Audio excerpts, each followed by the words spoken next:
రోజు దేశవ్యాప్తంగా అశ్లీలమైన పదజాలంతో జాతివాదాన్ని తెర మీదకు తెచ్చి కులాల ప్రాతిపదికన దేవుళ్ళని, శాస్త్రాలని, పురాణాలని అడ్డగోలుగా విభజించేటువంటి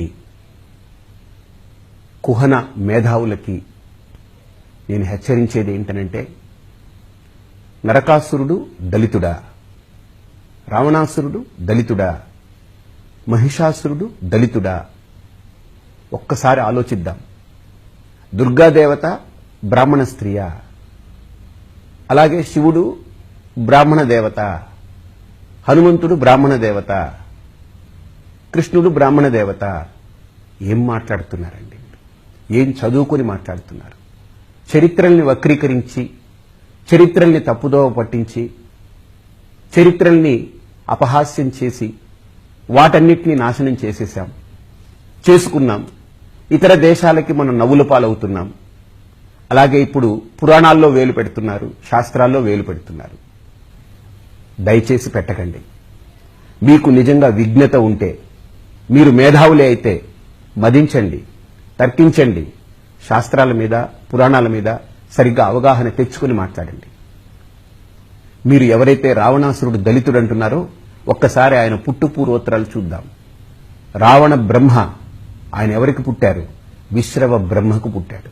విశ్రవ బ్రహ్మ పులస్త్య బ్రహ్మకు పుట్టాడు. పులస్త్య బ్రహ్మ సాక్షాత్తు బ్రహ్మగారికి పుట్టారు. ఇదంతా ఒక బ్రాహ్మణ సిద్ధాంతం ప్రకారం. మీరే గనుక ఒక కమ్యూనిటీ, ఒక క్యాస్ట్, ఒక కులము, ఒక జాతిని అంటగడితే ఇదంతా బ్రాహ్మణుడే. రావణాసురుడు బ్రాహ్మణుడే. అలాగే మహిషాసురుడున్నాడు. మహిషాసురుడు దళితుడా? ఒక్కసారి ఆలోచించండి. మహిషాసురుడు పుట్టింది రంభాసురుడికి, రంభాసురుడు పుట్టింది ధనువుకి, ధనువు పుట్టింది కశ్యపుడికి, కశ్యపుడు పుట్టింది బ్రహ్మకు. అతను బ్రాహ్మణుడే. అదే వంశానికి తీసుకుంటే, ఏ వంశానికి చెందిన వాడిని తీసుకుంటే బ్రహ్మ వంశానికి చెందినవాడు. రావణుడు అంతే, బ్రాహ్మణ వంశానికి చెందినటువంటి వాళ్ళుగానే చెప్పుకోవాలి, సిగ్గుచేటు. అలాగే నరకాసురుడు దళితుడా? ఆదివరాహస్వామికి, భూదేవికి పుట్టినటువంటి వాడు. అతను బ్రాహ్మణుడే.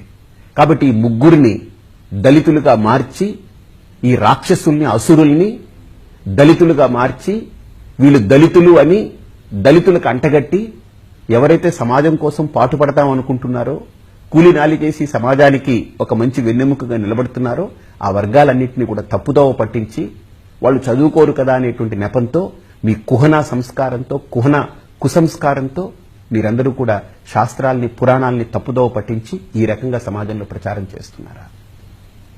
తప్పు కాదు. దుర్గాదేవత, ఆవిడ్ని మీరు బ్రాహ్మణ స్త్రీ అంటారా? ఎవరండి దుర్గాదేవత? పార్వతి యొక్క అంశ దుర్గా. పార్వతి ఎవరండి? పర్వతరాజు యొక్క కుమార్తె. పర్వతరాజు ఎవరనండి? Schedule tribe. ఈ రోజు మీరు అనుకుంటూ కులము కులము కులము, జాతి జాతి అని గొంతు చించుకొని ఈ అరిచుకునేటువంటి మీకు పర్వతరాజు యొక్క కులం తెలియకపోతే చెప్పండి. ఆయన షెడ్యూల్ ట్రైబ్కి ఆది పురుషుడు. ఆయన ఏదైతే ఇప్పుడు ఏ హరిజన గిరిజన వాసులు అనుకుంటున్నామో, మన షెడ్యూల్ ట్రైబ్ అని ఏదైతే గిరిజన వాసులు అనుకుంటున్నామో, గిరిపుత్రులందరికీ కూడా ఆయన ఆద్యుడు. అలాగే ఆయన యొక్క కుమార్తె అయిన పార్వతి, పార్వతి యొక్క అంశ అయిన దుర్గామాత ఎలా బ్రాహ్మణ దేవత అవుతుందండి? గిరిపుత్రిక ఆవిడ. మొత్తం గిరి సోదరులందరూ కూడా ఆరాధించదగ్గ దైవం. ఎస్సీ, ఎస్టీ, బహుజన మొత్తం దళిత వర్గాలన్నిటికీ కూడా ఆరాధ్య దైవం. ఆవిడ ఈ రాక్షసుల యొక్క మదాన్ని అణిచింది. రాక్షసుల యొక్క మదాన్ని పూర్తిగా తొక్కింది. ఆవిడ సమాజంలో శాంతిని నెలకొల్పింది, సమాజానికి ఒక మంచి మార్గదర్శనం చేసింది. అలాగే శివుడు ఎవరైతే పార్వతీదేవి యొక్క భర్తగా యావత్ పురాణాలు ఘోషిస్తున్నాయో, ఆయన ఆదివాసి, ఆదిపురుషుడు. ఆయన ఉండేది కొండ ప్రాంతంలో, ఆయన ధరించేది మృగచర్మము. పూర్తిగా గిరిపుత్రులందరూ ఆరాధించడానికి యోగ్యమైన స్వరూపమైనటువంటిదిగా మనం భావిస్తాం. భారతదేశంలో పూజించే హనుమంతుడు బ్రాహ్మణుడా? కొండ జాతికి సంబంధించినటువంటి వాడండి. వినాయకుడు బ్రాహ్మణుడా? కొండ జాతికి సంబంధించిన వాడు. ఒక రకంగా చెప్పుకోవాలంటే మీ వల్ల సిగ్గుపడాల్సిన పరిస్థితి ఏంటనంటే, పురాణాల్లో దేవుళ్లకి, రాక్షసులకు కూడా కులాలు చిచ్చు పెట్టేటువంటి మీలాంటి కుహనా మేధావుల్ని చూసి ఏమనుకోవాలో అర్థం కావట్లేదు. మీ మాటలోనే, మీ బాటలోనే కులాల ప్రాతిపదికన విభజించవలసి వస్తే ఈ రాక్షసులందరూ ఇక్కడ చెందిన వాళ్ళు. ఈ పురాణాలు శాస్త్రాలు బ్రాహ్మలు కూర్చుని వాళ్ళ యొక్క వ్యవస్థను కాపాడుకునేదానికి రాసుంటే ఈ రాక్షసులైనా సరే వీళ్ళందరూ గొప్పవాళ్ళని రాసుండాలి. కానీ బ్రాహ్మణ వంశంలో పుట్టిన ఇది కలుపు మొక్కలు, ఇది పనికిరాదు, ఇది గంజాయి మొక్క, ఇది కలుపు మొక్క అని వాటి గురించి ఎద్దేవా చేసి రాసినటువంటి ఘనత ఉందండి ఈ సంప్రదాయానికి, ఈ శాస్త్రాలకి, పురాణాలకి. బ్రాహ్మణుడికి పెద్దపీట వేయాలి, ఇంకొకరికి చిన్నపీట వేయాలి అనేటువంటిది లేదెక్కడ. కాబట్టి కుహనా మేధావితనంతో మీరందరూ కూడా తప్పుదోరి పట్టిస్తే దాన్ని చూస్తూ ఊరుకునేది లేదు. హిందూ సమాజం మొత్తం గర్హిస్తుంది. ఖబర్దార్, పురాణాల్లో శాస్త్రాల్లో మీరు వేలు పెట్టి వక్రీకరించి మాట్లాడితే కనుక ఎవ్వరూ ఊరుకోం. కాబట్టి దయచేసి దేవీ దేవుళ్ళకి ఎవరూ కూడా మీరు ఇటువంటి కులాలు జాతివాదాలు అంటగట్టకండి. అలాగనే దళితులకి రాక్షసులను అప్పచెప్పి మన దేవుళ్ళు వీరే అని చెప్పి అనవసరమైనటువంటి దుర్మార్గాల్ని నూరిపోయకండి. మీ అందరికీ హెచ్చరిస్తున్నాం. దళిత సోదరులారా, ఎస్సీ, ఎస్టీ, బీసీ, మైనారిటీ అణగారినటువంటి ప్రతి వర్గానికి కూడా అంబేద్కర్ యొక్క సిద్ధాంతాన్ని మీరు అర్థం చేసుకోండి. ఆయన యొక్క ఆలోచనల్ని మీరు గుర్తించండి. ఆయన చూపినటువంటి బాటని విడిచిపెట్టకండి. ఈ కుహనా మేధావులు మిమ్మల్ని తప్పుదారి పట్టిస్తున్నారు.